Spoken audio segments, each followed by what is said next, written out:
Assalamualaikum warahmatullahi wabarakatuh. Perkenalkan, nama saya Alika Rizky dari kelas 4 PJJE dengan NIM 062440111931. Pada kali ini saya ingin menjelaskan materi mengenai Geologi Informasi Sistem atau yang lebih dikenal dengan GIS. Pada materi GIS ini yang berkaitan dengan geodesi, yaitu mencakup kajian pengukuran yang lebih luas. Tidak hanya sekedar pemetaan dan penentuan posisi, tetapi meliputi penentuan bentuk dan dimensi bumi, baik dengan pengukuran di bumi maupun dengan bantuan satelit.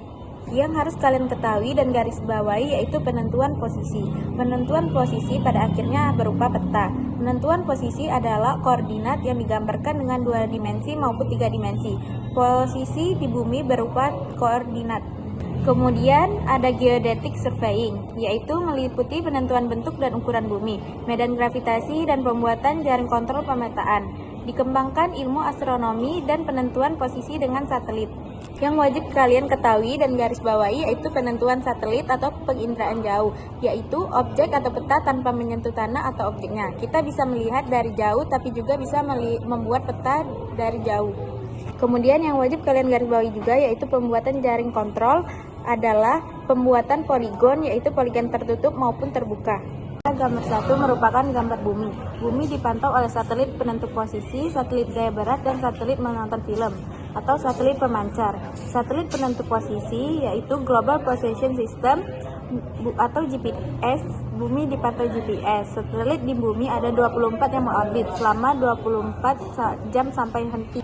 Pada gambar 2 merupakan gambar airplane. Airplane per jam melakukan banyak penerbangan. Airplane ada GPS, satelit GPS. Alatnya dipasang di pesawat. Mereka terbang di jalur masing-masing sesuai ketinggian koordinatnya, yaitu koordinat X, Y, Z. Gambar selanjutnya merupakan contoh pembuatan peta dengan scanning yang dilakukan di atas pesawat. Pada gambar kapal ini, kita dapat mengetahui posisi kita dengan menggunakan GPS handheld atau GPS navigasi yang bisa dipegang seperti handphone. Dengan ketinggiannya minimal 3 meter tidak kurang, kita dapat tahu garis X, Y, Z-nya untuk mengetahui posisi kapal di tengah laut. Pada gambar jembatan ini, kita dapat melihat bahwa jembatan tersebut tidak sesuai dengan posisinya atau tidak sesuai dengan titik koordinatnya. Pada gambar ini merupakan posisi bumi. Pusat massa buminya ada gambar ekskavator bumi dibagi menjadi 2 bagian, yaitu bagian utara dan selatan. Garis namanya meridian Greenwich, yaitu berada di London. Bisa mengatur kita berapa derajatnya serta mengetahui garis X, Y, Z-nya. Kita dapat memposisikan diri kita di titik P dan Q, di mana ada receiver menggunakan alat GPS dan sinyal satelit yang beredar mengelilingi bumi.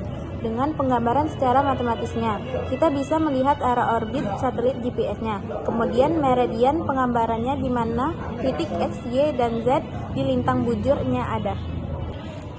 Pekerjaan pembuatan peta yaitu fotogrametri. Fotogrametri merupakan pengukuran dan pemetaan dari foto udara, teknik penginderaan jauh, dan interpretasi foto.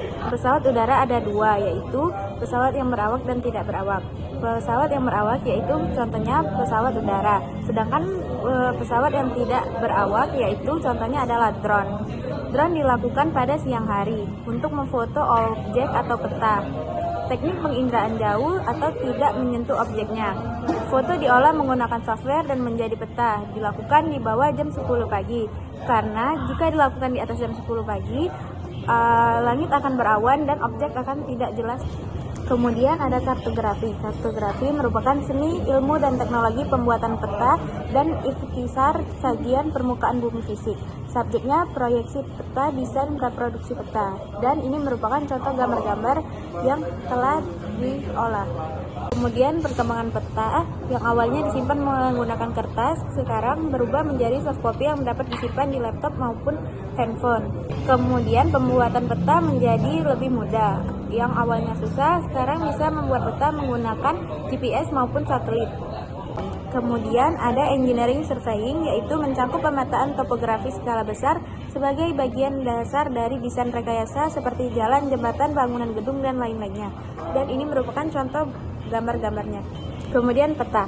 Peta adalah suatu bentuk permukaan bumi dalam bidang mendatar atau 2 dimensi yang digambarkan dalam bidang datar, skala, dan proyeksi tertentu.